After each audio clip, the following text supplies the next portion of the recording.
اعوذ باللہ من الشیطان الرجیم بسم اللہ الرحمن الرحیم الحمد للہ رب العالمین والصلاة والسلام علی اشرف الانبیاء والمرسلین واہل بیتہ الطیبین الطاہرین المعصومین، اما بعد۔ سورہ مبارکہ کہف آیت نمبر 48 سے آیت نمبر 54، 48 سے 54 تک۔ بسم اللہ الرحمن الرحیم۔ وعرضوا على ربك صفا لقد جئتمونا كما خلقناكم أول مرة بل زعمتم أن لن نجعل لكم موعدا ووضع الكتاب فترى المجرمين مشفقين مما فيه ويقولون يا ويلتنا ما لهذا الكتاب لا يغادر صغيرة ولا كبيرة إلا أحصاها ووجدوا ما عملوا حاضرا ولا يظلم ربك أحدا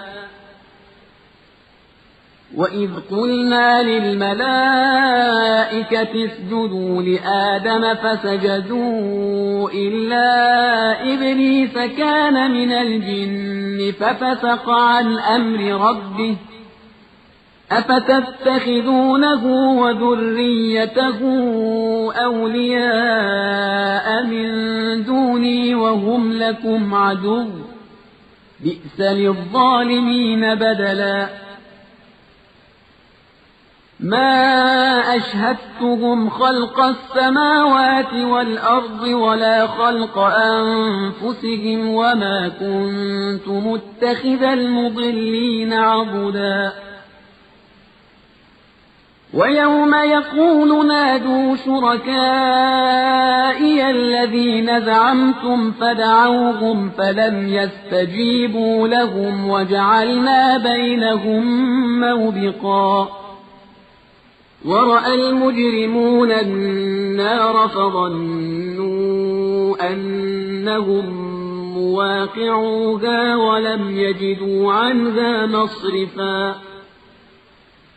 ولقد صرفنا في هذا القرآن للناس من كل مثل وكان الإنسان أكثر شيء جدلا۔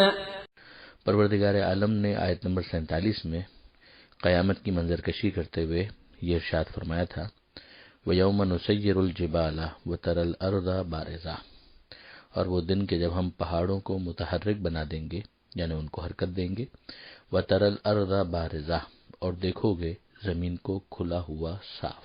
ظاہر ہے کہ اب اس پر جو پہاڑ اور دوسری چیزیں تھی وہ سب ہٹ گئیں تو زمین کھلا ہوا میدان بن گئی۔ وَحَشَرْنَاهُمْ فلم نغادر منہم احدا، اور ہم محشور کریں گے، جمع کریں گے ان سب کو، فلم نغادر منہم احدا، اور ان میں سے کسی ایک کو بھی نہیں چھوڑیں گے، یعنی کسی کے اسکپ ہونے کا کوئی امکان نہیں ہے۔ اب یہاں سے آگے بات بڑھتی ہے، وَعُرِضُوا عَلَىٰ رَبِّكَ صَفًّا، اور وہ سب پیش کیے جائیں گے تمہارے رب کے سامنے قطار باندھے ہوئے، یعنی لائن لگا کر سب کھڑے ہیں۔ لقد جئتمونا کما خلقناکم اول مرہ، تم ہمارے پاس آئے ہو اسی طرح جیسا کہ ہم نے تم کو پہلی دفعہ پیدا کیا تھا۔ جو پہلی دفعہ پیدا کیا تھا یعنی بے کسی کے عالم میں، بے بسی کے عالم میں، لباس اور سامان زینت سے بالکل بے بہرا، جیسے اس دن تھے کہ جب پہلی دفعہ دنیا میں آئے تھے۔ اس آیت سے بھی من جملہ دیگر آیتوں کے معاد جسمانی اور جسمانی قیامت کے اوپر استدلال کیا گیا ہے۔ پروردگار فرماتا ہے کہ تم ویسے ہی آئے ہو جیسے ہم نے تمہیں اس وقت پیدا کیا تھا پہلی مرتبہ۔ بل زعمتم ان لن نجعل لکم موعدا، ہاں تمہارا گمان یہ تھا، تمہارا خیال یہ تھا کہ تمہارے لیے کوئی وعدہ گاہ ہم نے قرار نہیں دی ہے، یعنی اس طرح سے تمہیں واپس زندہ نہیں کیا جائے گا۔ یہی تو وہ لاپرواہی ہے کہ جس کی وجہ سے انسان دنیا کے اندر اپنی زندگی میں اصلاح نہیں کرتا اور بدقسمتی سے پھر آخر میں اسے پچھتانا پڑتا ہے۔ وَوُضِعَ الْكِتَابُ، اور کتاب رکھ دی جائے گی، یعنی وہ کتاب جو نامہ اعمال ہے کہ جس کے اندر اس کے اعمال لکھے گئے ہیں، وہ رکھ دی جائے گی، سامنے پیش کر دی جائے گی۔ فَتَرَى الْمُجْرِمِينَ مُشْفِقِينَ مِمَّا فِيهِ، تو تم دیکھو گے گنہگاروں کو کہ خوفزدہ ہیں اس سے کہ جو اس کے اندر موجود ہے۔ اب ظاہر ہے کہ اگر اس کے اندر نیکیاں لکھی ہوئی ہیں، ثواب لکھے ہوئے ہیں، اچھے کام لکھے ہوئے ہیں، اعمال صالحہ لکھے ہوئے ہیں، تو اس کو خوش ہونا ہے، پھر وہ مجرم ہی کیوں ہوتا؟ مگر یہ تو مجرموں کی بات ہو رہی ہے کہ وہ جب دیکھیں گے جو اس میں لکھا ہوا ہے تو اس سے خوفزدہ ہوں گے، پریشان ہوں گے، اور یہ کہنے لگیں گے، فریاد کریں گے، وَيَقُولُونَ يَا وَيْلَتَنَا مَا لِهَٰذَا الْكِتَابِ لَا يُغَادِرُ صَغِيرَةً وَلَا كَبِيرَةً إِلَّا أَحْصَاهَا، کہ ہمارا حال بہت برا ہے، وائے برحال ماں، یہ کیسی تحریر ہے کہ جو چھوٹی اور بڑی کسی بات کو نہیں چھوڑتی مگر یہ کہ اس پر حاوی ہو، اسے اس نے ریکارڈ کر لیا ہو۔ وَوَجَدُوا مَا عَمِلُوا حَاضِرًا، جو عمل انہوں نے کیا تھا وہ اس کو وہاں پر حاضر موجود پائیں گے۔ وَلَا يَظْلِمُ رَبُّكَ أَحَدًا، اور تمہارا رب کسی پر ظلم نہیں کرتا۔ من جملہ اور آیتوں کے جن سے عدل پروردگار کے اوپر استدلال کیا گیا ہے، یہ آیت بھی بہت محکم ہے۔ اللہ کے افعال میں عدل کے لازم ہونے کا اعلان ہے، مگر آپ جانتے ہیں کہ بہرحال ایک گروہ ہے کہ جس نے عدل کو خواہ اصول دین سے خارج کر دیا ہے۔ بہرحال یہ آیت اس نظریے کو منہدم کرنے والی آیتوں میں شامل ہے۔ پھر پروردگار عالم فرماتا ہے وَإِذْ قُلْنَا لِلْمَلَائِكَةِ، یاد کرو وہ وقت کہ جب ہم نے کہا ملائکہ سے اسجدوا لآدم، کہ سجدہ کرو آدم کو۔ ظاہر ہے کہ یہ بات اور یہ مفہوم کئی آیتوں میں آیا ہے، یہاں پر ایک اضافہ ہے وہ بھی آگے آتا ہے، فسجدوا الا ابلیس، سب نے سجدہ کیا سوائے ابلیس کے۔ یہ کیسے اس نے سجدہ نہیں کیا جبکہ ملائکہ کو حکم دیا گیا تھا اور وہ بھی صف ملائکہ میں موجود تھا؟ اس کا یہ جواب ہے جو یہاں پر انفرادیت رکھتا ہے، کان من الجن، کہ وہ جنات میں سے تھا، یعنی اس کی نوع الگ تھی، وہ ملائکہ یا فرشتوں میں نہیں تھا، صف ملائکہ میں ضرور تھا مگر ان کے پہلو میں ہونا کوئی فائدہ اسے نہیں پہنچا سکا۔ کان من الجن، وہ جنات میں سے تھا، ففسق عن امر ربہ، تو اس نے سرتابی کی، معصیت کی اپنے رب کے امر کی، یعنی جو حکم تھا اس حکم کا اس نے اتباع نہیں کیا، اس کی خلاف ورزی کی۔ اب پروردگار عالم فرماتا ہے افتتخذونہ وذریتہ اولیاء من دونی وہم لکم عدو، تو کیا تم لوگ اسے اور اس کی اولاد کو حوالی موالی بناؤ گے مجھے چھوڑ کر، یعنی ان کو اپنا سرپرست بناؤ گے وہ مجھے چھوڑ کر، جبکہ اس نے تمہارے باپ کے ساتھ بھی برا سلوک کیا، نہ اس کے سامنے سجدہ ریز ہوا، اس کو جنت سے بھی نکلوایا، چاہے ترک اولا کی وجہ سے، چاہے بالآخر اسے زمین پر آنا تھا مگر ارلی جو اس کو آنا پڑا تو اس میں بہرحال یہ ابلیس کی کار فرمائی تو تھی۔ تو کیا تم اپنے جد اور اپنے باپ کے ساتھ ہونے والے اس واقعے کو بھول گئے؟ یعنی ایک بہت بڑی وجہ یہ بھی ہے۔ یہیں سے ایک بات اور بھی سمجھ میں آئی کہ ابلیس تنہا نہیں ہوتا، اس کے یہاں پہ توالد اور تناسل یعنی اولاد کا آگے بڑھنا اور اس کے گروہ کا ایکسپینشن ہوتا ہے، اور وہ اپنی پوری ٹیم کے ساتھ گویا انسانوں کے اوپر حملہ آور ہوتا ہے۔ یہ طے ہے کہ زبردستی وہ کسی کو گمراہ نہیں کر سکتا، مگر یہی تو سمجھانا ہے کہ وہ تو زبردستی گمراہ نہیں کر سکتا مگر دنیا کو رنگین کر کے دکھائے گا۔ تو اب تمہاری ذمہ داری یہ ہے کہ تم اس کے سرپرستی کو قبول کرنے کے بجائے پروردگار عالم کی سرپرستی کو قبول کرو۔ خارج میں وہ تمہارے نفس کو تحریک دینے کے لیے دنیا کو مزین بھی کرتا ہے، بہت کچھ کرتا ہے، مگر تم اپنے رب کا تقوی اختیار کرو اور اسی کو اپنا سرپرست مانو۔ وَهُمْ لَكُمْ عَدُوٌّ، اور وہ تمہارا دشمن بھی ہے۔ وَبِئْسَ لِلظَّالِمِينَ بَدَلًا، کیا برا بدل ہے یہ ظالموں کے لیے۔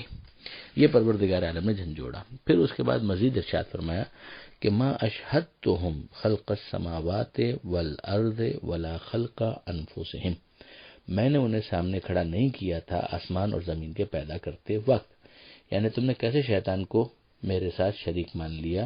اگر وہ میرے ساتھ شریک ہوتا تو اس وقت موجود ہوتا جب آسمانوں اور زمین کو میں پیدا کر رہا تھا۔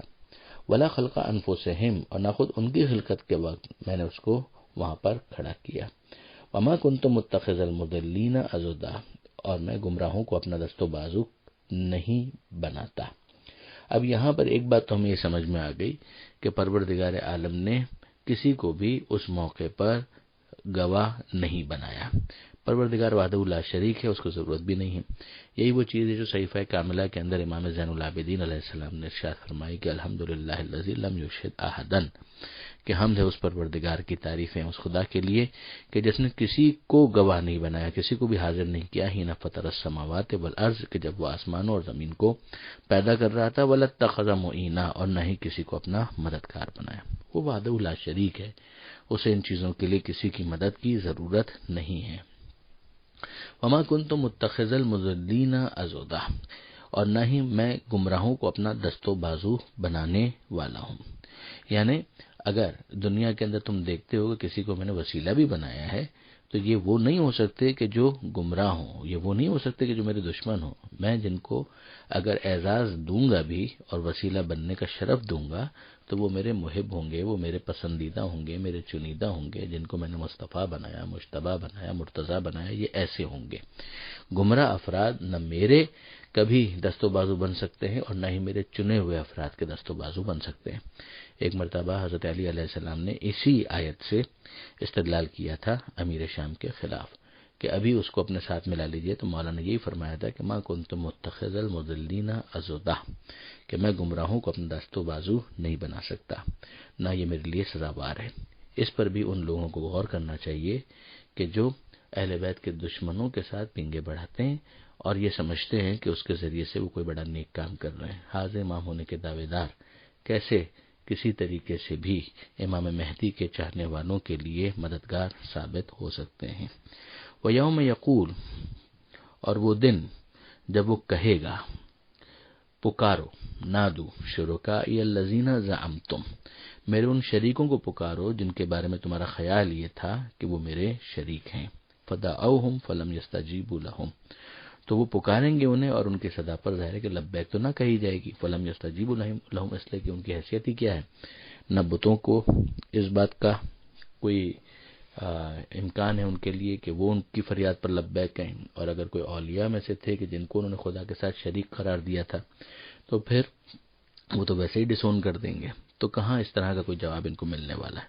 وَجَعَلْنَا بَيْنَهُمْ مَوْبِقَةً، اور ہم نے قرار دیا ان کے درمیان تباہی کا سامان، یعنی تباہی ہی تباہی ہے۔ ایک اس کا ترجمہ یہ بھی کیا گیا کہ ہم نے ان کے درمیان پردے ڈال دیے، یعنی وہ خود بھی ایک دوسرے کے لیے کوئی کاؤنسلنگ اور کسی طریقے کی مدد نہ کر سکیں۔ وَرَأَى الْمُجْرِمُونَ النَّارَ، اور دیکھیں گے جو مجرم ہیں آگ کو، فَظَنُّوا أَنَّهُمْ مُوَاقِعُوهَا، تو ان کو لگے گا کہ بس یہ ان کے اوپر گرنے والے ہیں۔ وَلَمْ يَجِدُوا عَنْهَا مَصْرِفًا، اور وہ ان سے دوری نہیں حاصل کر سکیں گے، وہ عذاب ان سے دور نہیں ہوگا۔ وَلَقَدْ صَرَّفْنَا فِي هَذَا الْقُرْآنِ لِلنَّاسِ مِنْ كُلِّ مَثَلٍ، اور ہم نے اس قرآن میں لوگوں کے لیے طرح طرح سے ہر چیز کی مثال پیش کی۔ وَكَانَ الْإِنسَانُ أَكْثَرَ شَيْءٍ جَدَلًا، اور انسان جھگڑا کرنے میں ہر چیز سے زیادہ ہے، یعنی بجائے اس کے کہ وہ ان مثالوں سے اور ان باتوں سے استفادہ کرے جس کو بدل بدل کر بیان کیا گیا ہے، وہ جھگڑا کرنے ہی میں لگا رہتا ہے، ہدایت حاصل کرنے میں سنجیدہ نہیں ہوتا۔ یعنی یہ والا جملہ اگر آپ دیکھیں تو تھوڑے سے فرق، الفاظ کے فرق کے ساتھ متعدد جگہ پر قرآن میں آیا ہے، جس کا مطلب یہی ہے کہ حقیقت کو ذہن نشین کرنے کے لیے ہم نے ایک ہی بات کو بار بار مختلف طریقوں اور گوناگوں مثالوں کے ساتھ بیان کیا ہے۔ جیسے یہ حضرت آدم علیہ السلام والا قضیہ ابلیس والا جو معاملہ تھا فرشتوں کے ساتھ، اس کو بھی پروردگار عالم نے کئی مرتبہ بیان کیا، یہ اسی کی ایک مثال بن جائے گا جو یہاں پر فینومینا بیان کیا ہے۔ پروردگار عالم سے دعا ہے قرآن پڑھنے، سمجھنے اور عمل کرنے کی توفیق عطا فرما، اور وارث قرآن امام زمانہ کے ظہور میں تعجیل فرما۔ وآخر دعوانا ان الحمد للہ رب العالمین، والسلام علیکم ورحمۃ اللہ وبرکاتہ۔